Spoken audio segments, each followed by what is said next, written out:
incorporat 5 helicòpters, 5 airtractors, 5 avions foca del Ministeri, cedits pel Ministeri, i es diuen que està previst que s'afegeixin 2 més. Aquests avions són els que més capacitat tenen, estan contínuament anant a carregar au i a la mar, però com diem, el vent dificulta les tasques d'extinció i fa que les zones que estan pràcticament apagades tornen a revifar les flames. També 225 unitats terrestres, un total de 225 persones, entre bombers i brigades, treballen a hores d'ara a diferents punts d'este incendi, d'este gran incendi que, com dient, està cremant pràcticament tota la zona verda, zona d'un gran valor ecològic de la comarca de la Safor.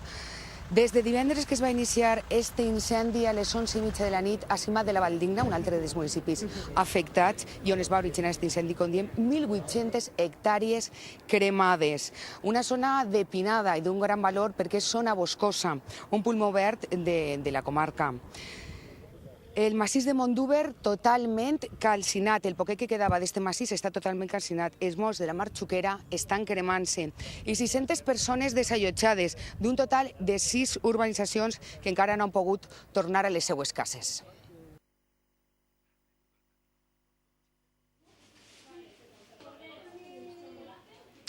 Molt bé, Carles, evidentment. El que veien eren les coles al carrer, però el que estan veient ara és el ritme trepidant a la cuina de l'Escola d'Hostaleria Altaviana. És el servei de càtering. Cada vegada són més famílies les que no volen treballar, són molts els que se junten a casa i volen que siga una nit on tindre molt de temps per a xarrar, per a compartir i no cuinar. Vegem com funciona el servei de càtering. Carla, en este primer pas, en el primer pas de la cadena, va embalant i va posant a les caixetes el nom de les famílies i tot clar per a que ho tinguin tot preparat. N'hi ha molta gent que no vol renunciar a un menjar de molta qualitat, molt elaborat, però a la vegada molt casolà, com estan veient, els fruits secs, molt importants en aquestes festes nadalenques. No falta també en este menú que, com ja els dia, està molt elaborat. Postres, tortaes, però sobretot el menjar casolà. Preguntava, ara ens ho comentarà Lola, la encarregada del càtering, quins són els plats més sol·licitats. Con guarnición. Ells són els plats més sol·licitats.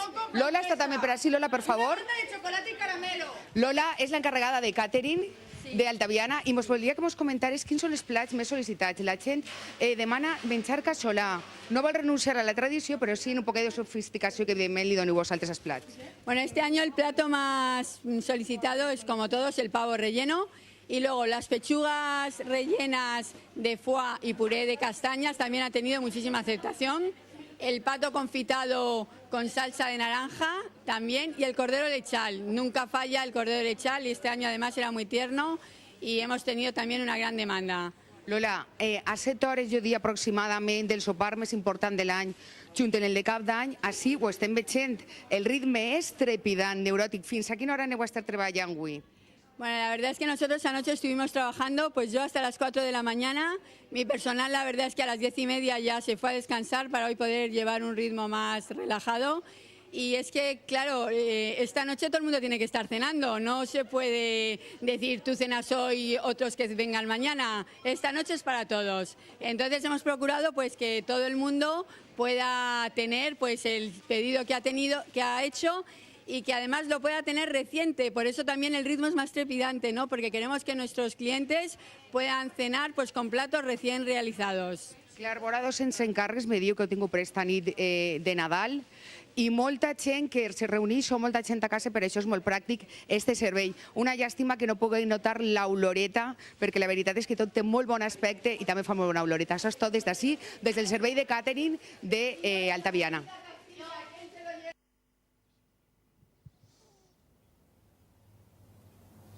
Hola, bon dia, Carles. La veritat és que sí, les pròximes hores van a ser molt importants.